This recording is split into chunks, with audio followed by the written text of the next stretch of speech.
Okay, let me know.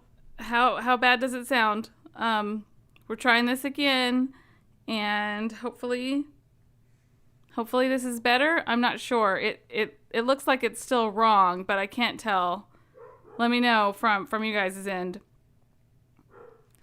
The actual source isn't even... Oh, it sounds great? No way. Are you kidding me? Oh, that's awesome. Okay, cool.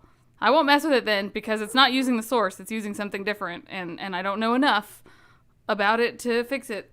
As long as you guys can hear me and you can see me, then I will just proceed with it. Oh, I'm so excited that somebody else is loving the Truth Chronicles. I can't see who it is because, unfortunately, I don't have my other computer out, and so it's good. Had to go on another platform to check. Oh, thank you. Okay, cool. So I don't know who you are on Facebook because I don't have my Facebook thingy-mabob up, but I appreciate you being so super duper helpful. I also had to connect all of my Facebook thingy-mabobs because they didn't want to be connected, which was really weird.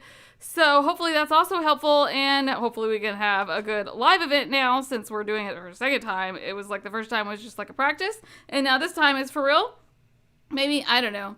I have no idea. Oh, Josh, it's you on Facebook. Okay, cool. Hey, I'm so glad that you also, with your daughter, are loving the Truth Chronicles. So I got the chance, I think I mentioned this before, somehow randomly Tim Chaffney found my blog where I do, where I did do quite a bit of book reviews, and hopefully I'll be able to write some more book reviews soon, because my brain actually feels a lot better today. I'm feeling a lot better today. I felt better yesterday, and I'm feeling good today, so I appreciate everybody that's been praying for me, but hopefully I'll be able to get back into writing quite a bit. But I did write some reviews for the books that he had already finished, and he somehow found my blog, which is always really super scary, and commented that he was going to be doing 3 more books. So that's why it's actually in the list. And since we're already here talking about it, we might as well. Also, this is the Tulips and Honey Mega Live list. Okay, I just need to read some better books. Patrick, listen, let me tell you what. Okay, we're going to go back. We're going to come back to the Truth Chronicles. But first, listen, look. I have tortured myself over the last, 6 months, reading every single book series available for children. Because Kaylee is obsessive with reading. I have to forcibly reward her for pulling back on reading so that she'll actually get her lessons done. That's how obsessive she is about these book series. So she reads so much and so quickly that I need to have something new for her as soon as she's finished with her old book, whatever she's reading.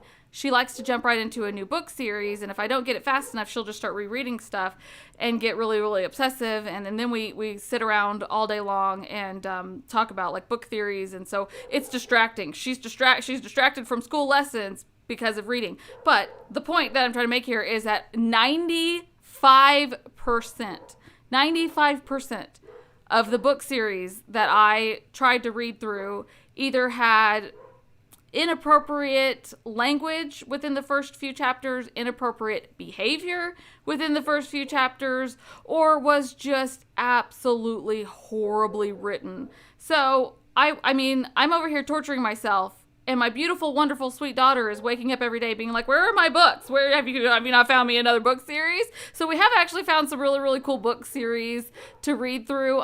It's funny, make her read Wuthering Heights. I actually did make her, I don't know why microphone's disappearing. But anyways, I totally made her start reading Little Women because, reading is actually supposed to be a part of her lessons, but because she's so obsessive with it, it's hard to actually add real books. I mean, not real books. Okay, all of the books that she's reading are real, but it's hard to add a whole lot of other stuff to her reading list because she's already reading so much at any given time. But the Truth Chronicles, I think your girls will love if you read it to them.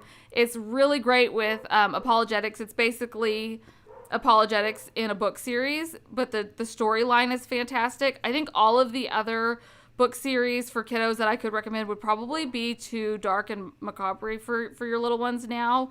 But in like a few years, the Michael Vey book series is a really, really great one. Kaylee loved that. There's a point where they might be fed to rats, electric rats too. I actually don't have a link to the Michael Vey books in the descriptions, but I do have links to the Tim Chafee's Truth Chronicles because he just recently released the next 3 in the book series, which I didn't even know there was going to be more in the book series. I was super excited whenever he was all like, hey, hi there, I'm going to have, more books in this book series. And I was like, what? How did you find me?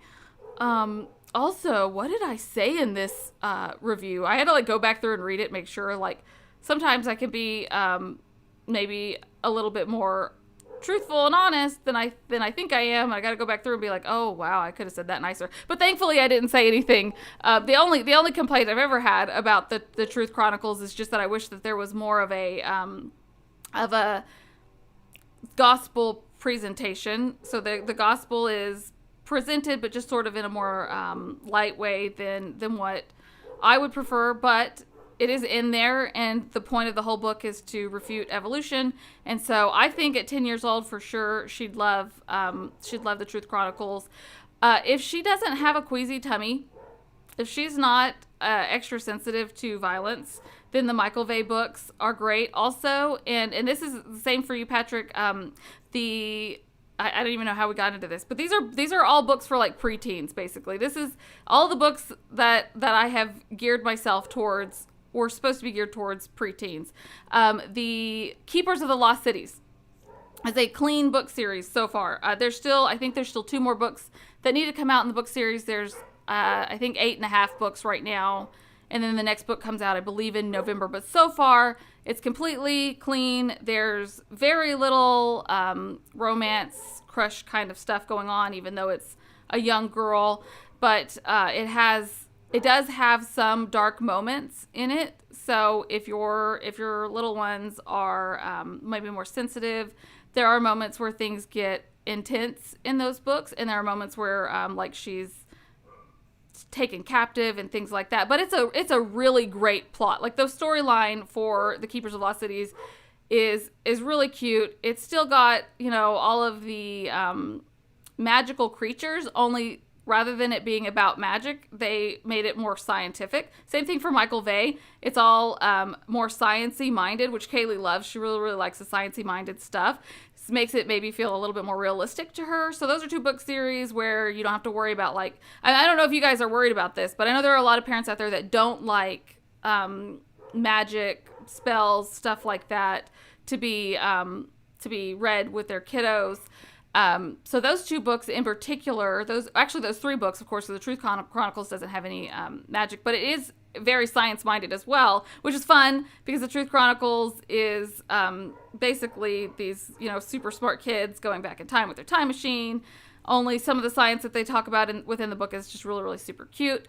I think no Tolkien or Lewis then. Right, exactly, Patrick, that's right. So, and this, what is super cute about the Keepers of the Lost Cities is that they actually do quote Tolkien because, of course, it's a book about elves. So they do quote Tolkien and basically suggest that, he was helped along with his books by one of them. It's cute. It's really, really cute. But she does within that book, actually, now that I come to think about it, if you guys are parents that are maybe more sensitive towards that stuff, I do think she quotes Doctor Who and Harry Potter within the city the book, Keepers of the Lost Cities. But that's a book series that I would recommend.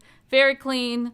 Now, one book series that we actually think is probably one of the best written for kiddos is very macabre. So I don't know. Obviously, Kaylee she's not very sensitive to these things. She's not bothered by death or detective stories. She really likes detective stories, stuff like that.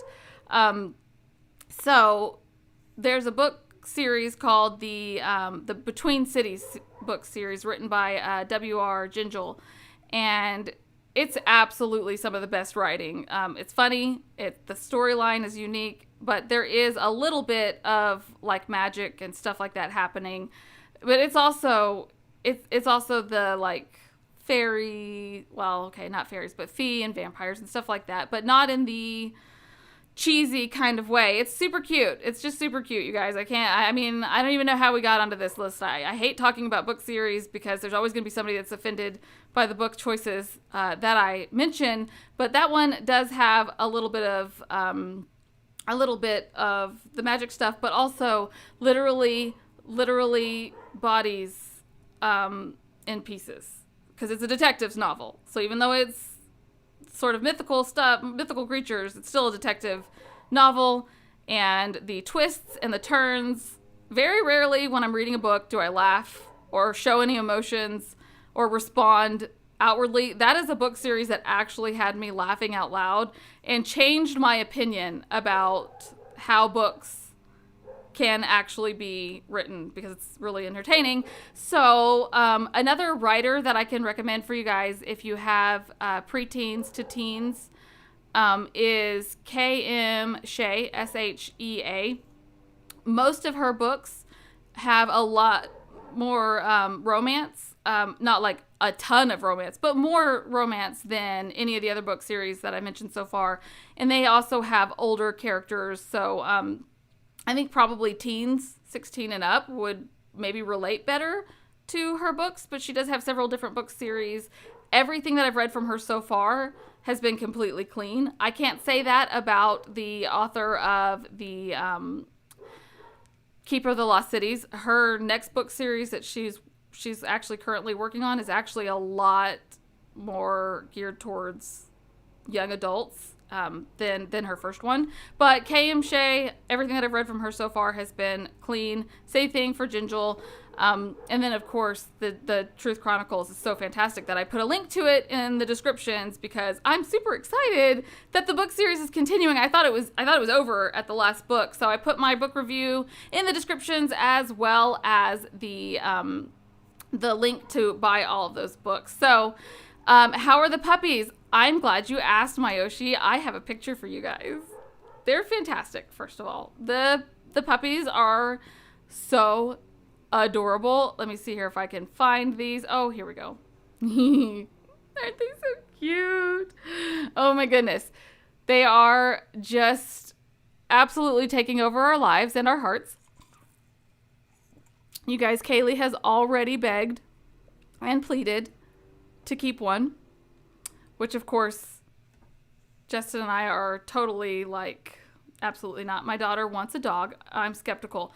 You know, I love animals, and I grew up in a farmhouse, not literally, but we had dozens upon dozens of animals at any given time. We often volunteered at local animal shelters, and a lot of times people would bring us their pets, or we would end up with their pets. So I grew up with a lot of animals, which means I don't like to have a lot of animals in my house, because I really prefer to not smell them ever at all. I don't want to smell animals. So I really honestly didn't think that we would have more than one dog at any given time, because it gets to being a lot, right? Like, it's a lot. So, and they're a lot of responsibility. Honestly, I've actually written blogs about what Kaylee's learned for her homeschooling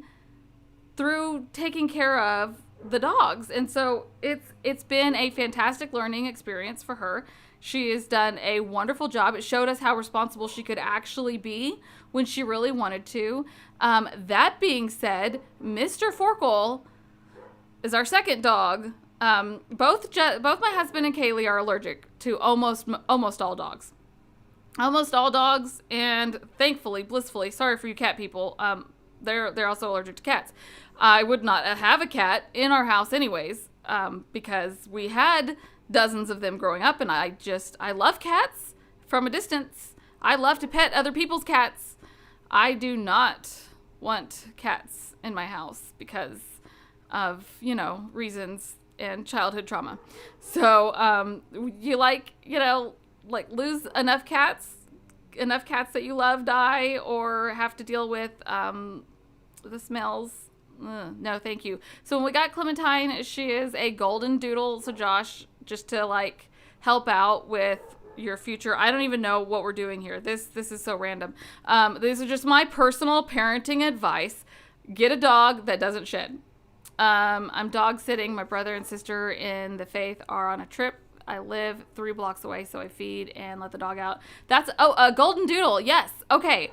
That's what we have. Clementine is a golden doodle. Mr. Forkle is a poodle. Now, golden doodles, they say they're shedless, but really what they mean is they shed less, way less than a real dog. Kristen and I, we commiserated with one another over our dog shedding. But the truth is that Clementine sheds very little compared to a normal dog. Forkle doesn't shed at all. Mr. Forkle, as the poodle, he doesn't shed at all. But on the flip side, for poodles, their fur is very finicky. You have to brush it out. You have to take really good care of it. You can't just leave it. Whereas Clementine's fur, I take them once a month to the groomers and they get, taken care of. But there's a big difference in the temperament, too, between a golden doodle and a poodle. So, it just really depends on what you're actually looking for. There's also a big difference in the temperament of a golden doodle and a labradoodle. So, I recommend golden doodles because I love Clementine. She is the best dog we have ever had. She's super chill. Up until she got pregnant, she was a wonderful, well-behaved dog. Suddenly, she got pregnant and started stealing my pickles. I just don't even understand why a dog would want to steal pickles. But we do have these 9 little nuggets, 9 puppies. This is her first litter, and she had 9 puppies. These little nuggets are so cute and precious and adorable and loud. Boy, do they have very loud lungs on them. There's a couple of them that don't. But the important thing, one thing, and I forgot, and then I'll move on and we'll talk about actually important stuff. But the one thing I wanted to point out is, I don't know if you can see it here, but there are darker puppies and lighter puppies. Mr. Forkle is a sort of cream-colored poodle. Clementine is an apricot golden doodle. So the apricot ones, the darker ones that you see, are more like Clementine, and then the blonde ones are more like Mr. Forkle. So the dark colored ones are brats, and they scream, and they are so very active. They are so active already. They will drag themselves army crawling to get where they want to go, whereas the Mr. Forkle puppies just sleep all the time and don't care about anything, and that's very similar to Mr. Forkle. He doesn't care about anything. He's brilliant, but he is very unmotivated to actually learn cool tricks, whereas Clementine can do so many very, very cool tricks. Mr. Forkle's like, I don't even care that you have a snack. I don't even care that you're going to praise me. I don't feel like doing it, so I'm not going to do it. But he can untie tied trash bags without tearing the trash bag. He can unzip backpacks and pretty much anything with a zipper if he wants to get into it because there's food. So it's a give and a take. Mr. Forkle is a brat, but he's a calmer brat than Clementine. Clementine is very smart and very motivated. Double knots. Yes, I double knot my trash bags. And that little monster, and it took us forever to figure out what was going on. And so many times I'm like, I promise I tied that trash bag. Like, we're coming down in the morning, and trash is everywhere. And I'm like, I promise I did this thing. So now we have to hide the trash from the dogs because Mr. Forkle taught Clementine how to unzip things and how to untie things. Whereas Clementine was like, I'll just tear into the bags. I don't care. So we bought, like the construction bags that they can't tear into. And Mr. Forkle was like, I'm just going to untie that and then eat everything and then get really, really sick. So, pregnancy pickle cravings. Yes, Clementine had those. Kristen, I know you think Mr. Forkle is wonderful. That's because you've never had to deal with a dog, a boy dog, that doesn't know how to go potty properly and pees like a girl, which makes a mess, which means you have to clean him a lot. But he is an excellent daddy dog, you guys. And I want to know. I really want to know. And okay, this is another squirrel, but why not at this point? Nobody has sent me their fur puppies, their fur babies in like 3 months. I need your pictures of your fur babies for these live events. I don't know what you guys are thinking, but I'm thinking I love your fur babies. I love my fur babies. I want to show off my fur babies, and I want to show off your fur babies, so you guys need to start sending me pictures of your fur babies. What was I talking about before that, though? Mr. Forkle being an excellent dad dog. Okay, I did grow up with a lot of dogs. We had puppies, unfortunately, quite often if we weren't able to get any given mother dog fixed in time. It was never the goal growing up to have puppies, but it happened quite often. I have never once seen a dad dog as obsessive with his puppies as Mr. Forkle. He wants to clean them and care for them, and if they happen to get out of the little bunch, because we have them in a whelping pool, if they get away from the others, he will bark until somebody comes to help them. He stayed next to me the whole time Clementine was giving birth. The whole time she was in labor, he sat next to me watching. Even if she growled, he didn't care, because she did growl a couple of times. He didn't care. And he obsessively watches the puppies all day. Like, if she leaves the puppies, he's there immediately to watch over them until she gets back. I've never seen a boy dog do that. I've never seen a boy dog clean his puppies. I've never seen a boy dog as obsessive and super cute. But obnoxiously enough, he wakes me up in the middle of the night to let me know if one of them has skedaddled into the wrong direction. And I don't care at 3 a.m. if one of them has skedaddled in the wrong direction. He'll skedaddle back. Or, I don't know, maybe the mom dog could just nose it back. But no, 3 a.m, 4 a.m, 5 a.m, it doesn't matter. If one of the puppies is making the slightest sound, he comes and wakes me up, which is really cute in the daytime when I'm remembering it. But it's not cute whenever it's happening. So I want to know if you guys have ever seen that. Is that normal behavior? Because I've never seen it. Also, you guys, I totally have this for you now, so I can yell squirrel because I found the squirrel picture. And that was a lot of squirrels. It was a bunch. I still have Earl, the squirrel, the little squirrel guy here. He's so cute. But anyways, I promise I'm not crying. It's allergies. We're allergic to the cottonwood around here. I don't know why we keep coming back to this state. I guess we love this state, but I don't really love the allergies. Anyways, this is a Mega Live event, Mega Live list. We do actually have important stuff to talk about besides super cute puppies and book series. Book series are super important. Poor squirrel, that's abuse. Hey, this poor little guy is stuck in his little wooden... It's a cup. You're supposed to put your pins in it. Now, that's real squirrel abuse. But Mr. Forkle ate the scary demon squirrel. So, I don't know if you guys are a part of our Facebook group. If you're listening to this and you're not a part of the Facebook group, then you missed the super scary, incredibly creepy squirrel mask that I posted that I really want and that Justin and Kaylee are fighting me on hardcore. I really want that. I really, really, really want that super scary squirrel mask because it's creepier than anything else I've ever seen. And I really want to scare everybody with it. Like, any given day, I just want to wake Kaylee up with that squirrel mask and being, like, really, really close. The squirrel with the pineapple pizza. Oh, yes!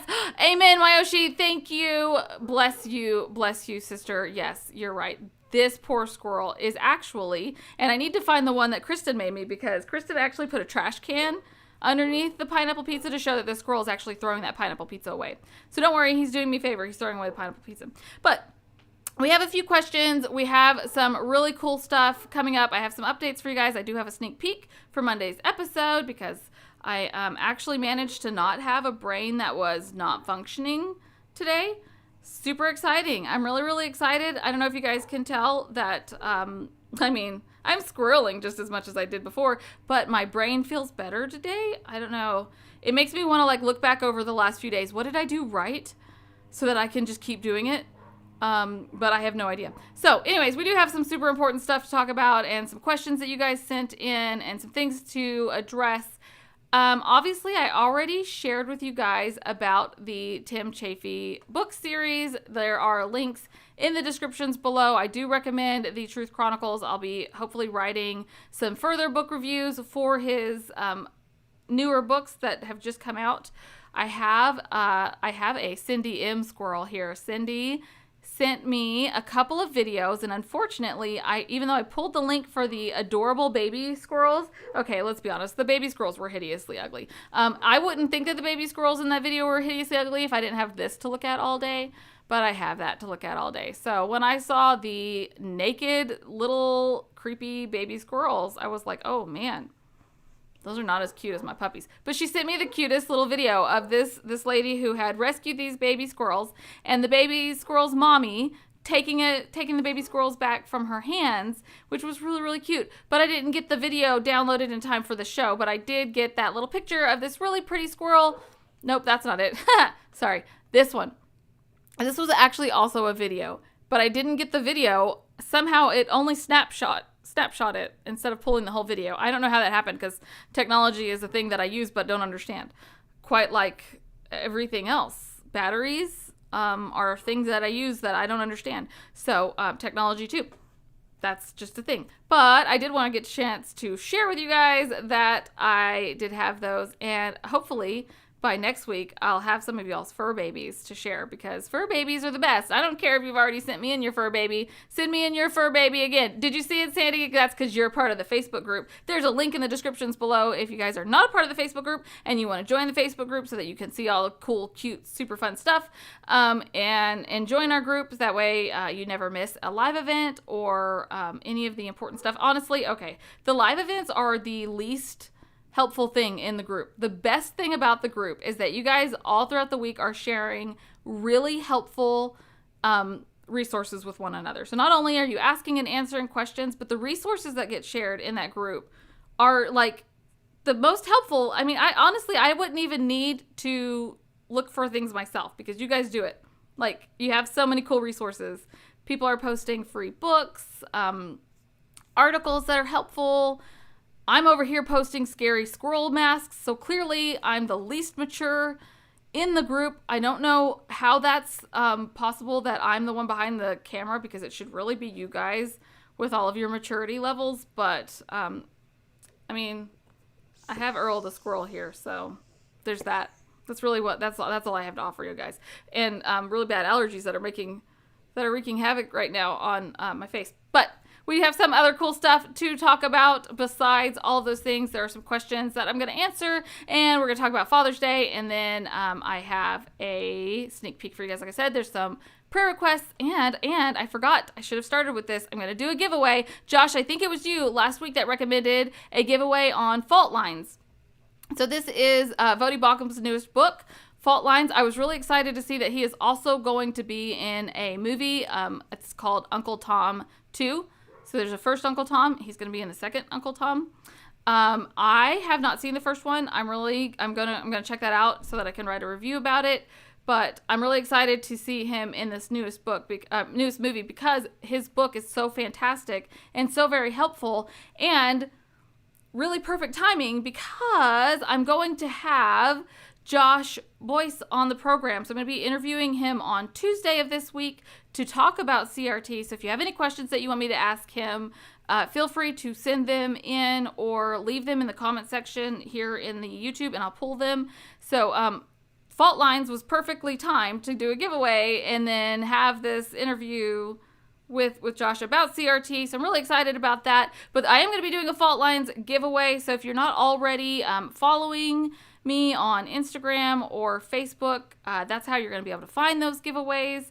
And of course, anybody in the group is going to be entered in that giveaway, because you can't really share anything from the group. But yeah, anyways, so I'm going to be doing a Fault Line giveaway. It's an Audible giveaway. So I think I mentioned last week, like a ton of Audible credits, and there's just too many of them. So I don't know if they carry over, if I can lose them or not, but I have them, and I'm not using them because I like Kindle better than I like Audible. Although I did listen to the Fault Lines Audible version And the speaker in it, the person who's reading it, he just does a fantastic job. One of the reasons I don't like Audible is because I don't always enjoy the tone of voice that is used there in their books, and I can use Kindle and have my phone read things to me, and it's a lot less expensive. So I do have, I think I'll probably do 3 or 4 giveaways of Fault Lines. I thought about adding another gospel by, it starts with an A. This is why I shouldn't add things randomly. I should only go based on the list. I was thinking about doing another book review or book giveaway of what's her name? You guys, what you can't I can't even tell you the beginning of her name because I don't know. And it starts with an A, and she wrote another gospel, and the book said, yes, thank you, Elisa Childers. That's right. Yes. I was thinking about doing that next because that looks like another fantastic book. I like to find the most expensive things on Audible to give away because that just feels like, it's free for me because it's the little credits. It feels like getting more for your money.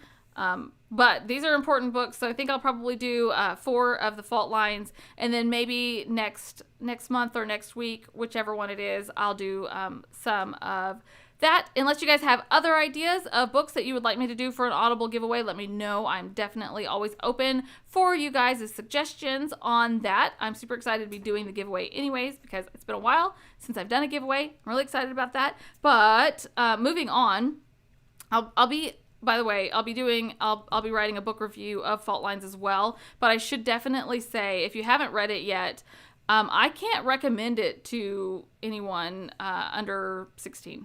So, usually theological books are something that you can read with kiddos, like The Gospel According to Jesus by J. Mac is a book that Kaylee absolutely adored and learned so much from that we had to stop reading it at night because I thought, here's this book with theology. It's going to help her get really super sleepy. Because at the time, I think she was like 7 or 8, and I was like, she's not going to be super interested in this. It's going to help her get sleepy, whereas the adventure books were making her really, ramped up. And it caused so many important theological questions that we had to not do that because she wasn't getting any sleep. And so, anyways, this book is not like that. I can't recommend it for anyone really under 16. And even if you have a 16-year-old, still read it first and make sure that your 16-year-old is at the maturity level that this book requires. There are quotes where he's quoting somebody else that maybe used a word or term or phrase that would be inappropriate for Kaylee, and Kaylee's 10. So that's something to be considering. I definitely am concerned about when I do reviews, I'm always concerned about whether or not little ones can read these particular books because I don't want to recommend it for somebody and be like, hey, I played this and my child was in the room and this really bad word, was quoted. We don't want that. So, not that Vodi Bakum is using bad language. I just said he quoted somebody that used a word that's not a word that Kaylee's allowed to use. So, okay. Another thing that I put in the descriptions for you guys, I thought was a fantastic episode of Answers News. So you guys remember I got the chance to interview Dr. Nathaniel, fiddlesticks. What is wrong with my brain? I was all excited about my brain because it was ginseng. I got to interview him from Answers in Genesis. I'm a huge fan of Answers in Genesis, everything that they do. They are just a wonderful resource, a wonderful ministry. Their episode today, I think it was on the 16th actually, they discussed several different topics that are helpful and important. And so I wanted to make sure that I linked to that for you guys. I thought it was just a particularly great episode. And Tim Chaffney is in that episode because he sometimes does the Answers News. And so that's why I had linked it in the way that I had linked it, because I was like, look at me go with my organization. I'm going to talk about Answers News, and then it's going to segue perfectly into talking about Tim Chaffney's book series, but it didn't work like that. So I don't know why I bothered. I shouldn't worry about that. Huh? Ugh. So bad. Sorry. Allergies. Really, really rough. Okay. The next thing that I have for you guys as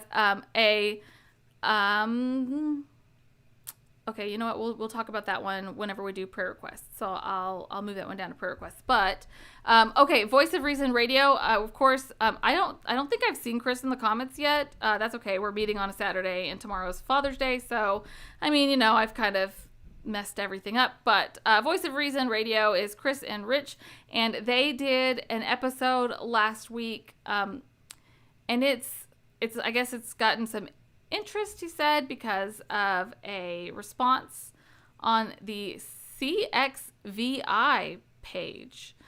And so I don't know who Latifah Alattas is, but I absolutely adore everything from Voice of Reason Radio. So I wanted to make sure to link to their episode so you guys can check that out. I do, constantly have to recommend the various podcasters that I adore. So obviously in the comment section is Josh from Godcast.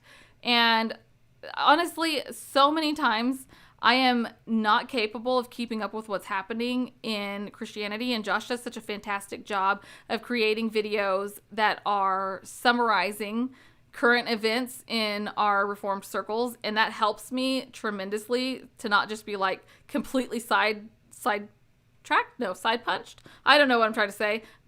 Taken aback by current events that I would otherwise missed. So, and then of course, Patrick from the Cave to the Cross Apologetics. And I have finagled him. Finagled. I don't know. I've convinced him to do another video with me. And so we are going to be recording again with the resident Brother B, Patrick from Cave to the Cross Apologetics, about a very, interesting topic where hopefully not everybody gets mad, but really, honestly, it's possible that we could anger both sides of the conversation. And I'll just blame it all on Patrick. So there you go. Shout out from the Davenport, Iowa campus. Are you in Iowa? IA. Is that Iowa or Idaho? It's not Idaho. Idaho is ID, right? Boy, don't worry, I homeschool. So obviously, I know all the things. Wow, super bad. Okay, so the last thing that I have a recommendation for you guys about, which totally fits in with the CRT stuff that we're going to be talking about, and fault lines and all of that stuff, is a fantastic article from Veritas Domain. And I misspelled, or I guess spell check changed the name in the descriptions. Wow, how very upsetting. But yes, it says Verona's domain. It should be Veritas domain. Sorry about that. My good friend, Pastor Jim, from the Veritas domain, he's been on the program a few times talking about contradictions throughout Scripture. And this fantastic article is 7 questions Christians should think about and ask concerning woke claims. And since that's sort of a I don't know, not a path, but it's Chris isn't here to give me all of the words. What am I going to do without all of the words? It's just sort of a pattern that we're going to be dealing with over the next few months. I'm going to try to have as many people on the program dealing with this topic as I can, so that we can, just simply because it's such a complicated topic. Critical race theory, social justice warriors, Black Lives Matter, all of these issues are so much bigger than something that I could even simplify. So I'm going to have some guests on the program. If you guys have, requests or people that you want me to interview, you can always let me know. If there's somebody that you think would be helpful for this particular topic, definitely point that out to me, because we're going to be dealing with this. So that's a fantastic article, as is everything that Pastor Jim over at Veritas Domain actually...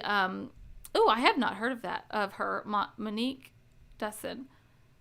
I'm going to Snapchat that, or not Snapchat, I'm going to screenshot that so that I don't forget. Okay, I'll look into her, Mayoshi. Her? He? I don't know. I'm going to look into them. They? Nope, I'm kidding. Please don't send me emails. Clementine's at maternity leave right now, and she can't listen to your angry emails. I'm sorry. Please don't send me angry emails. I'm just kidding. I'm not crying. Okay. Anyways. So, okay. That is all the suggestions that I have for you guys. There are a few different prayer requests. The first prayer request is also... Sorry, super thirsty. I do have my water here. I'm not drinking it. Sorry. Oh, hi, Cindy T. How are you? I'm so glad to see you in the comment section. Center for Biblical Unity. Okay, I'll have to check into all of that stuff, Mayoshi. You are the best. Thank you so much for giving me some ideas. I better screenshot that with the whole name, because if not, then I will, I won't know where she's from. Okay. I screenshot it and my face was like, it's so much fun. Anyways, okay, what were we talking about? We were talking about prayer requests. Yes, that's what we're talking about, prayer requests. So the first prayer request also comes with a link in case you guys want to join me in supporting this particular brother in Christ. You guys know that there have been a few times where I've been able to join the Revived Studio guys for church trivia night. And finally, after several, just disastrous efforts, finally somebody sabotaged Lee's internet so that I could actually win. I still wasn't going to win, even though Lee wasn't able to join the last church trivia night because there was somebody else that joined that Patrick invited.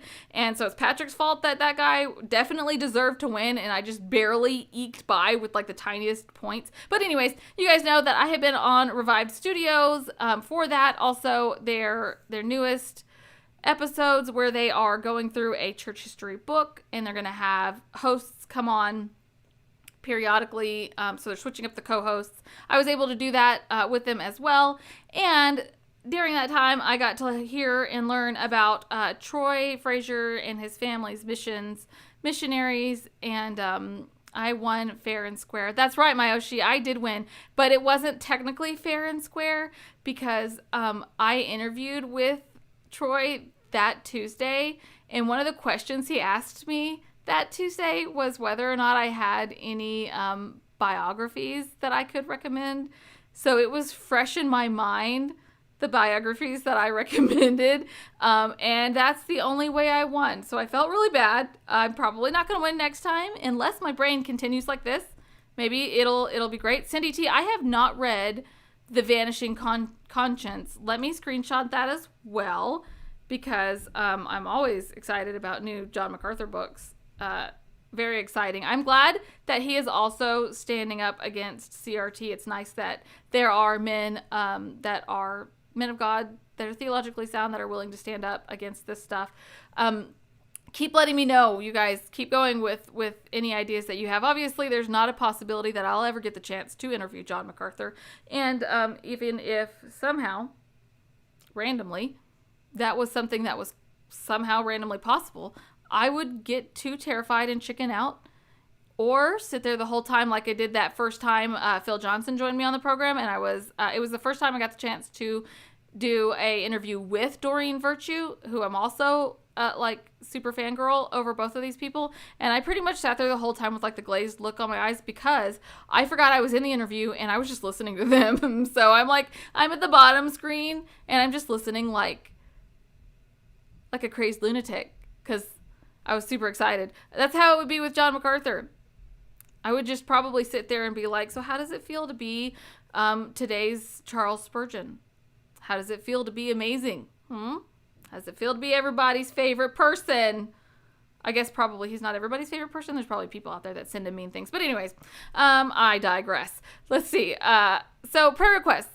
Well, the reason I'm talking about Troy Frazier and church history, wow, we went really far into squirrels. I better go ahead and yell squirrel at you guys and show you this picture.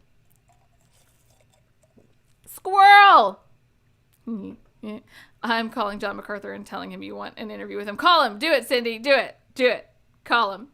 He'll be like, oh, I hate her program. I listen to it all the time, but I hate it. I'm kidding. It's super funny. But, it was really exciting to have the opportunity to get to work with TMU a little bit. The Master's Seminary has sponsored the Open Hearts in a Closed World Conference this year, the Free Women's Conference that Brooke Bartz puts on. And to have the opportunity to work with them and get to email back and forth and get to have meetings on Zoom with them. It still feels a little bit like you're just sitting there going, wow, you work with J-Mac. What's that like? Oh, wait, that's right. I'm a grown-up, and I'm an adult, and I'm not going to fangirl, and I can behave myself like a respectable human being. I mean, I kept all the comments to myself the whole time, but I didn't want to. So, but they've been wonderful. The Women's Hope podcast is, both of those wonderful sisters in Christ are going to be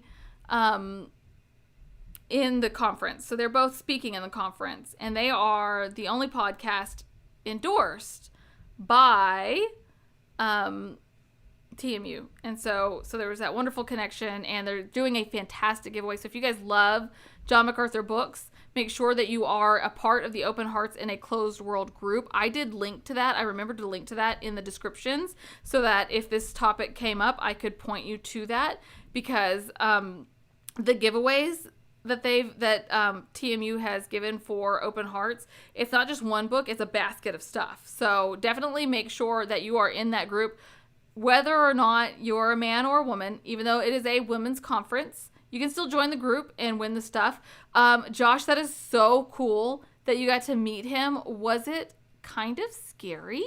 Because I would be a little scary. Way Forward podcast.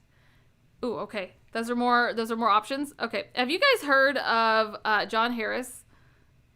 I can't remember the exact. Truth Matters, I think, is his podcast. Is that right? Wait. No, that's just what Josh just said a second ago. That's definitely not his podcast. We have gotten really far away from the topic. I'm sorry. We're all excited because today is John MacArthur's birthday. So, we had to talk about him inevitably anyways, but I was going to talk about him later. But, I mean, he'll never see this. But, Cindy, when you get a hold of him, let him know that we all said happy birthday and that he's the best. So it's so funny because we have these men of God that are basically conversations that matter. Yes, thank you, Josh. Yes, I've listened to a lot of his stuff, but I haven't had the time to actually do research. Is he legit? Is he like a solid, biblically solid kind of guy? Because I'd really like to know y'all's opinions on what you think. I've enjoyed everything that I've listened to so far, but I didn't want to invite him on the program until I had the chance to do more research. So let me know if it's worth the research and stuff. No idea. Me neither, Josh. And you know what? It's harder to find this kind of stuff on podcasters because we're not constantly writing down our theological thoughts. We're just spitting nonsense into microphones. So we're harder to nail down than most theologians. So, that's okay. Mayoshi, that's a good one. I have actually thought about contacting them because they're fantastic. That is another good one.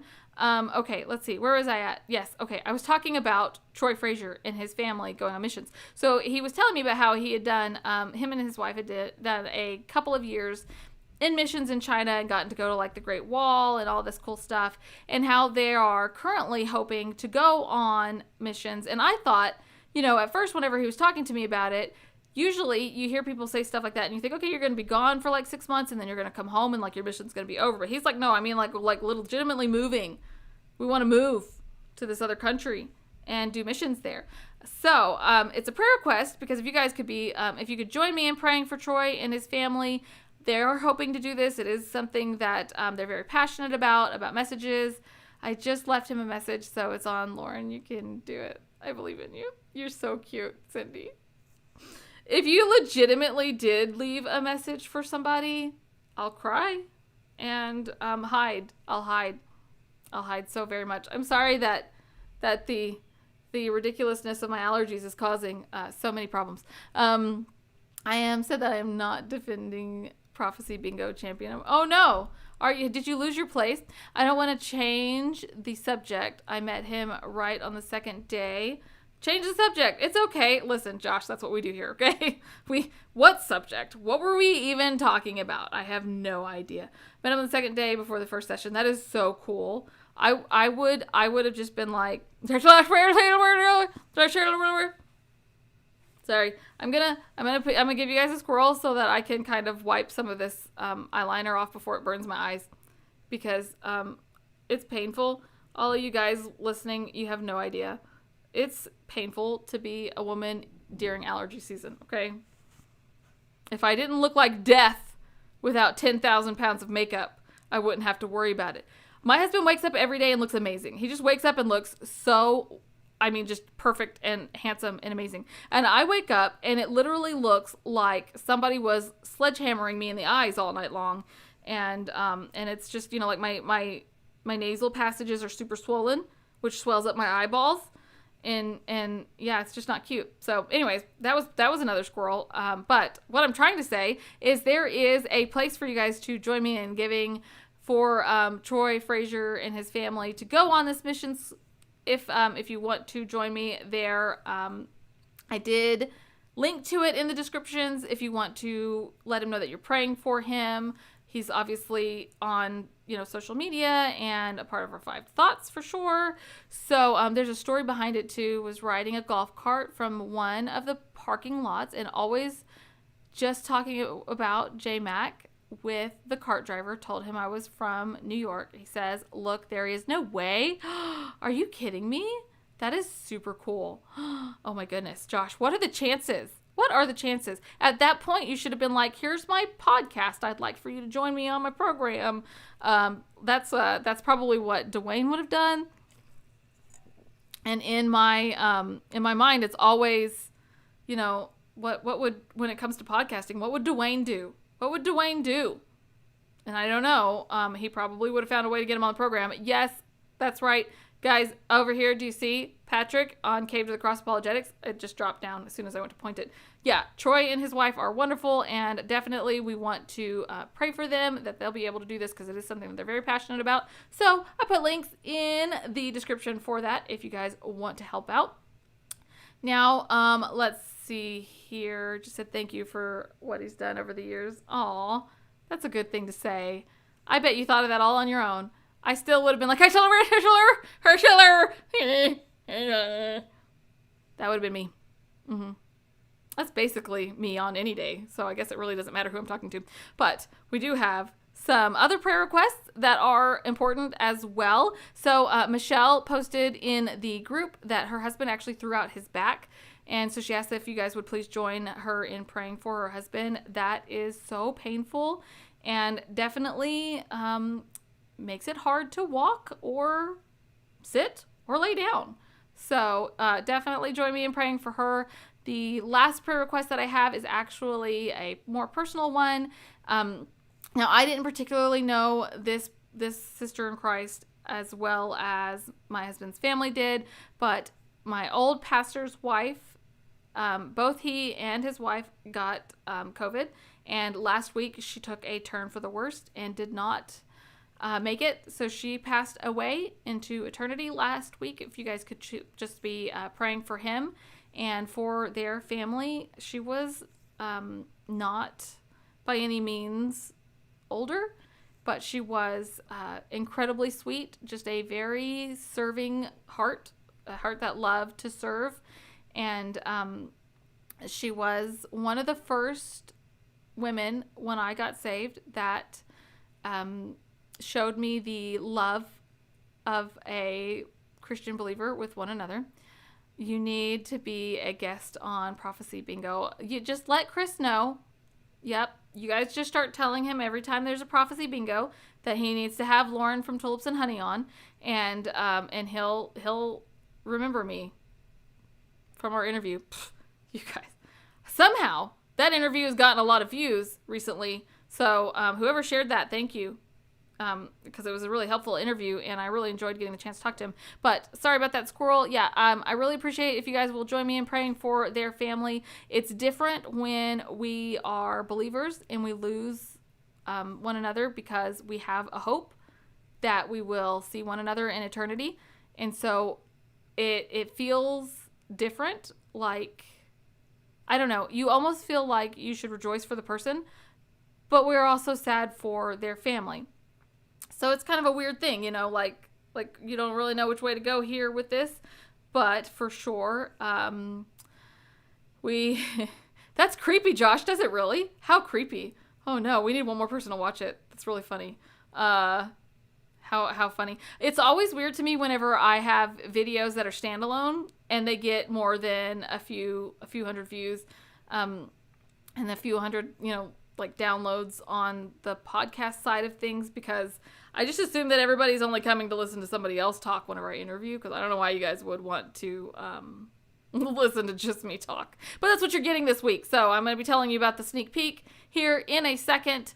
But we have questions first. There's a few questions that came in through either... Oh, my friend's daughter and family tested positive for COVID. 6 members of one family. Wow.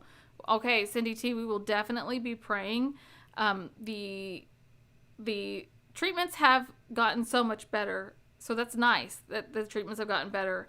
But the after effects that we're all feeling from this, and if it wasn't for the fact that there are multiple people feeling the same after effects, I would think that I was just crazy.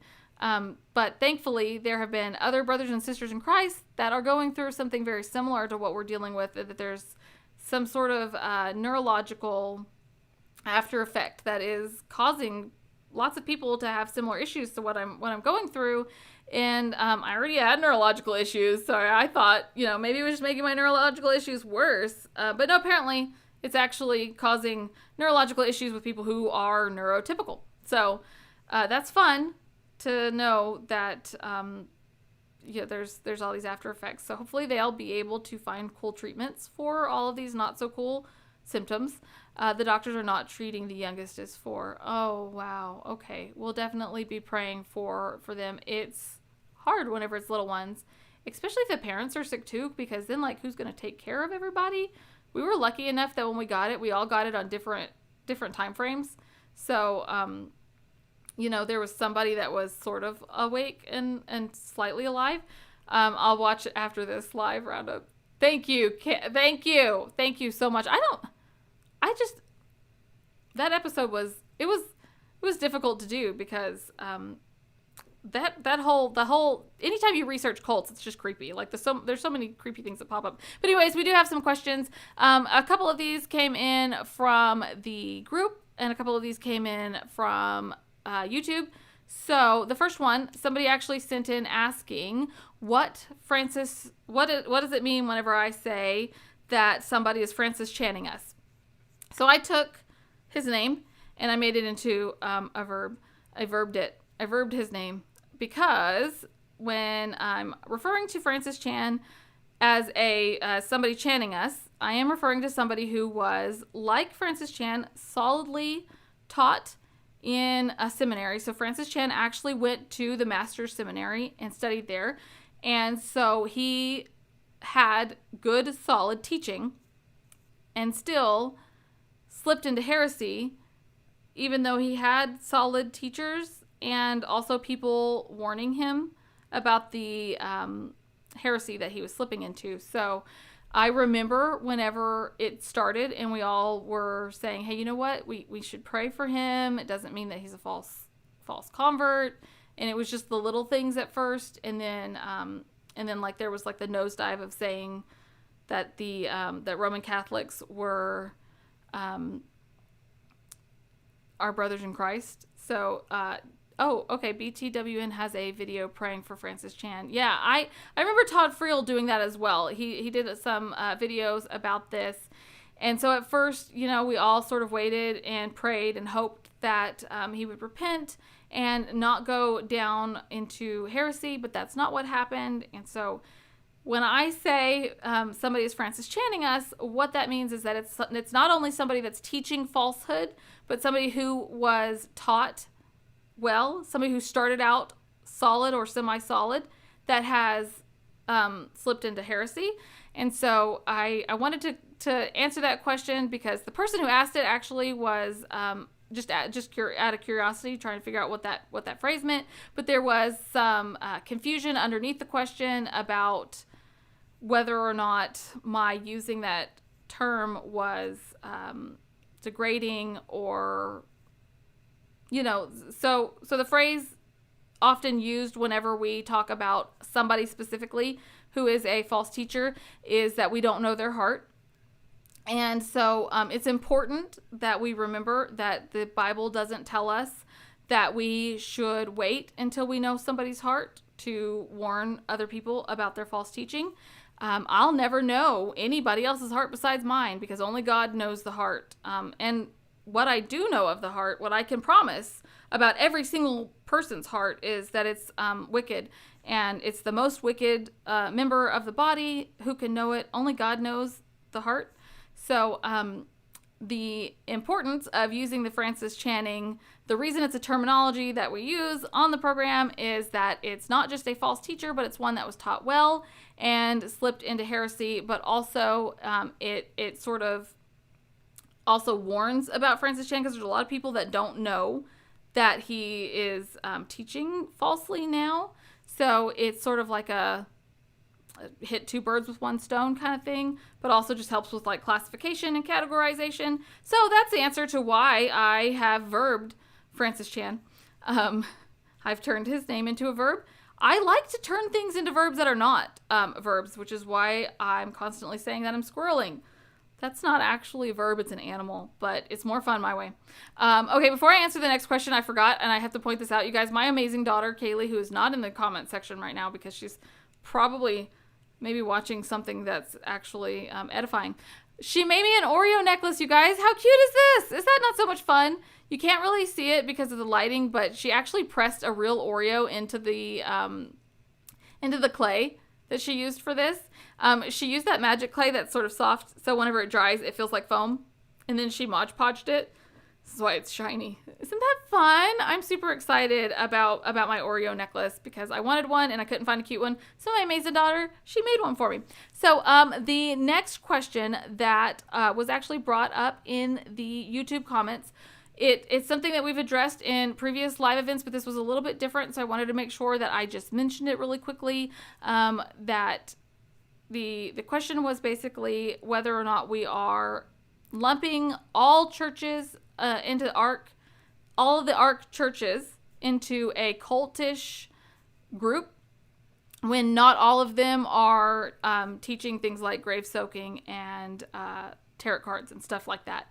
And so the concern was that they should be, that maybe we shouldn't lump them all together. And I know I answered this a couple of weeks ago, but basically saying even if you're in an ARC church that isn't teaching falsely, your ARC church is a financial member of this organization and so is financially linked with these churches that are teaching falsely. And then also, of course, the leadership is, goodness, it doesn't just leave a lot to desire. I mean, if you research into the founders of ARC, then you'll realize how icky that is. And then, of course, the fact that the teaching is so manipulative. And so, as Kristen and I have said so many times when she comes on the program to talk about ARC, the cult-like behavior is not going to be shown up front.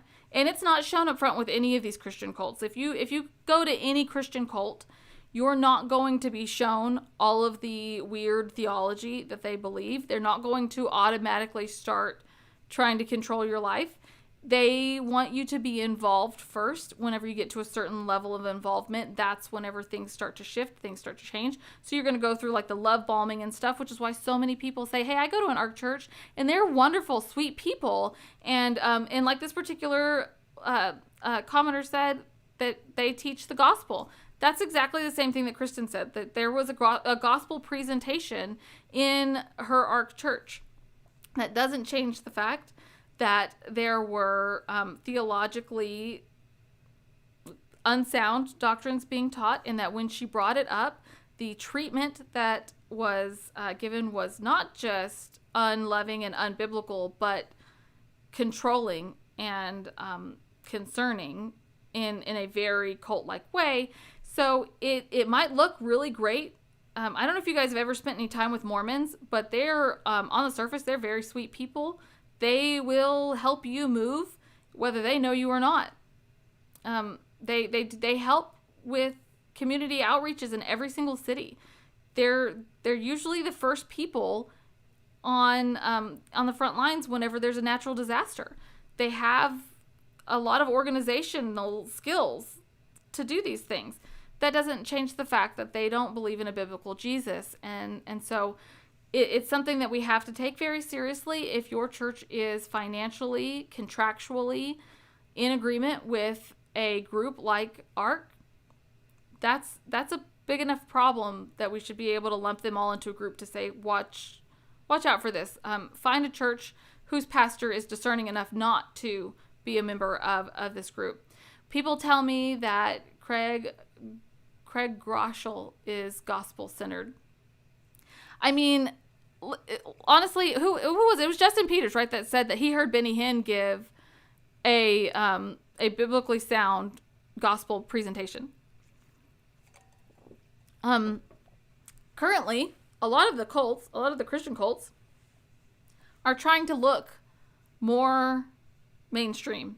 It's been happening for like a decade or so, where they have tried to push away some of the more the more odd theological things that they believe and try to look more mainstream. A lot of them are doing that right now. You have to be more discerning than that. You have to be able to look past those kinds of things and see where your finances are going, where the finances of this church are going.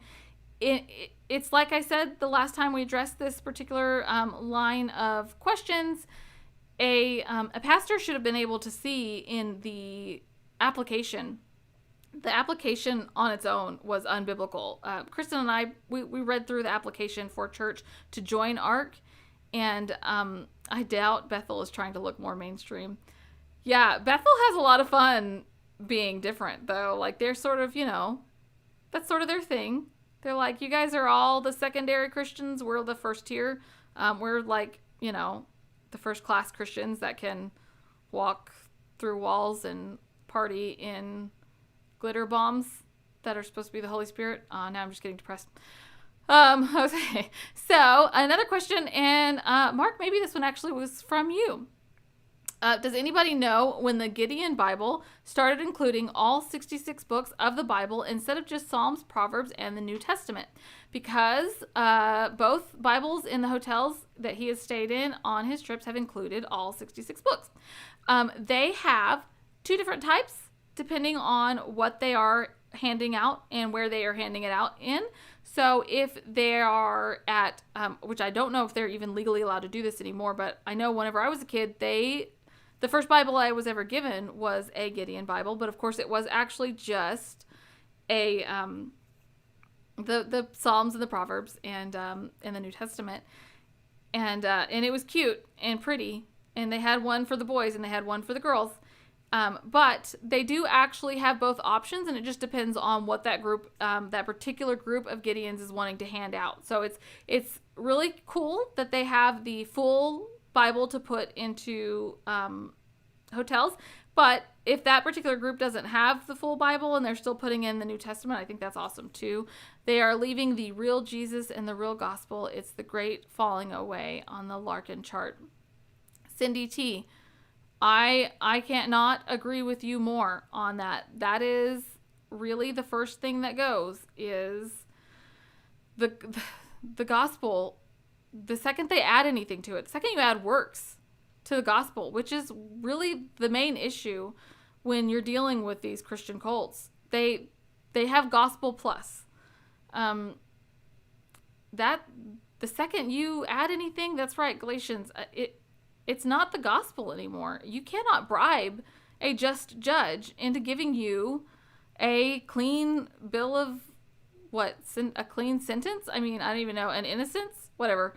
You guys understand, maybe. I don't know. Where's Chris to tell me my words?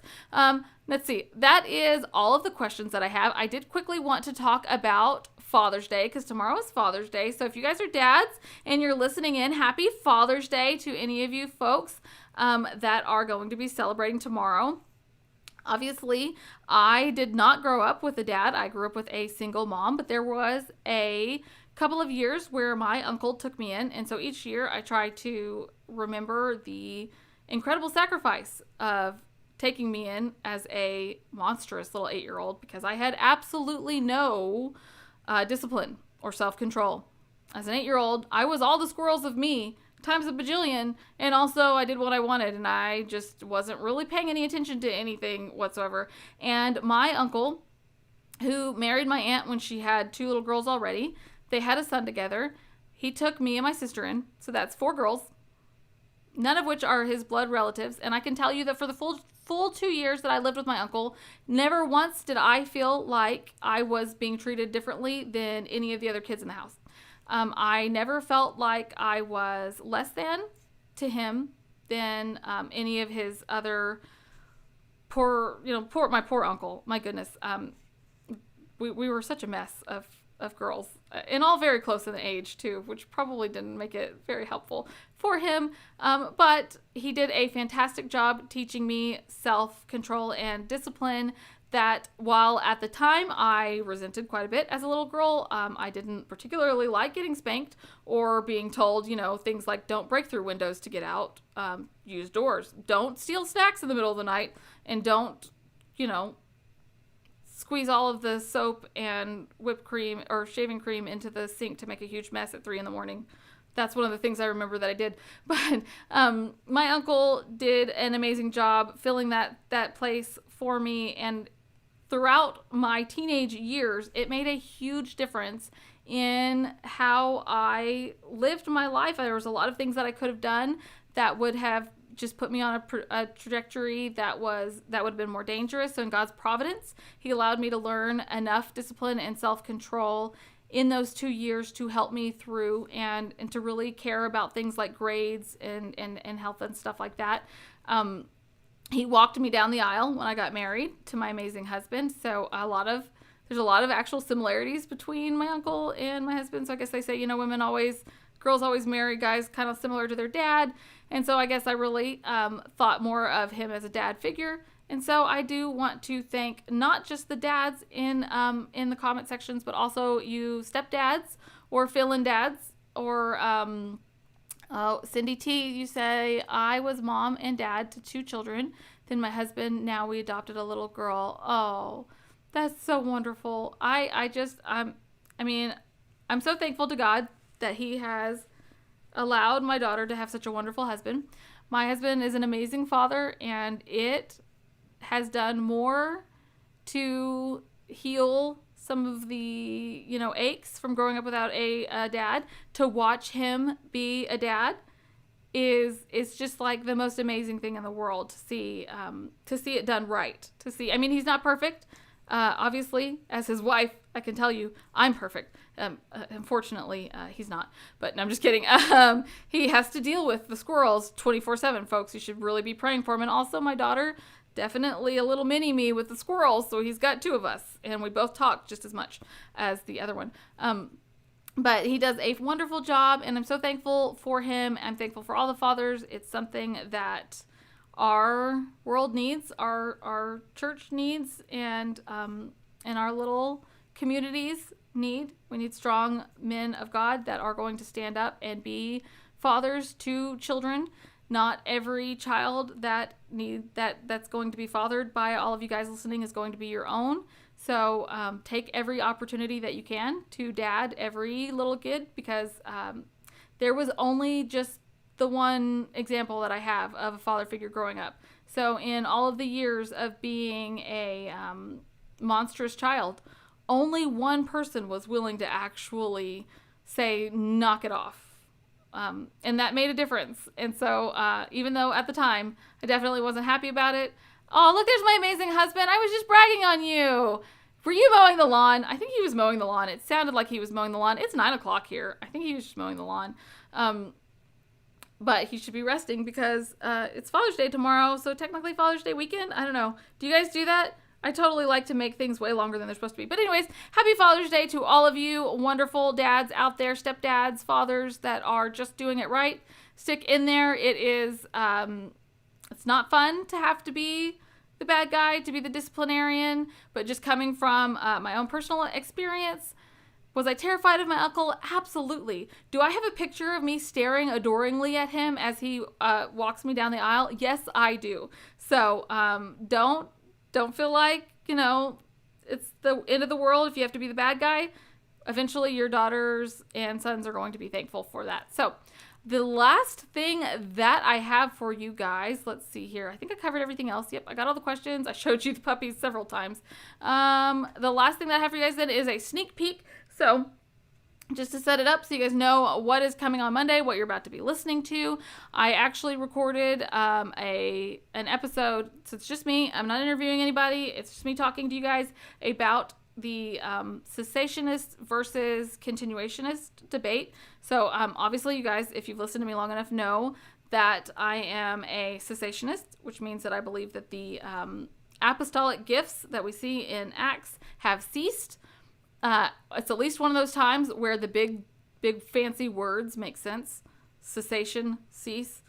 Okay, I mean, it's a little bit easier to remember. A continuationist believes that those apostolic gifts continued to some degree or another. And so I walked through the reasons why I'm a cessationist and tried to do my best to present the other side to the best of my abilities. Hopefully I didn't butcher that, but I have a sneak peek for you guys. I'm a little nervous about the episode because, it's just me and I'm just talking to myself about this super important theological issue. But hopefully I don't get too terribly many angry emails because Clementine is on maternity leave so she can take care of these super cuties. So anyways, that's it. That's all I have for you, wonderful humble bees. Here is the sneak peek, and I will see you all next week. Love you guys. Bye. Happy Father's Day. Bye.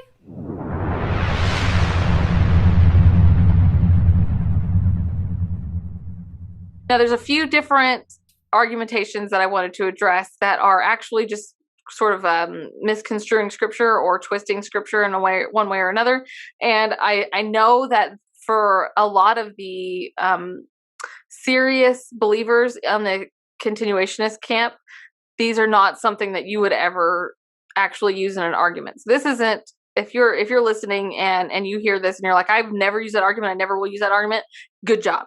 But other people are, so I just wanted to address this for anybody listening that might actually come across this. Our favorite, everybody loves this one. Judge not lest you be judged is always something that gets thrown around anytime there is a disagreement.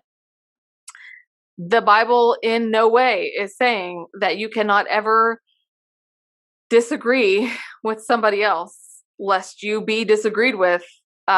Don't judge my theology or else your theology is going to be judged. First of all, everybody's theology is going to be judged because we will face the judgment day. So it's kind of a weird argument, but that's not what the verses mean. And it's important that we not take God out of context. I love what Paul Washer says, twist not God's word lest you be like the devil. So judge not lest you be judged, and by the measure with which you judge will you also be judged. We're also told in scripture to judge righteously. So we have to make sure that we're using the full counsel of God's word and not cherry picking scriptures and taking them out of context and then using them to ignore an argument that might be biblically sound. We want to be Bereans. This is the most important thing. If whether you're on the cessationist side or the continuationist side, either way, we need to be Bereans about this. We need to say, hey, this is a particular belief system that I need to search the scriptures for and see if it's true. That should always be our opinion, regardless of what the argumentation is. Our opinion should always be, I'm going to search the scriptures to see whether or not what you're saying is true. So let's just, start a petition to say, no more for this one. Nope, not judge, do not take that verse. It's almost taken out of context as much as Jeremiah 29:11.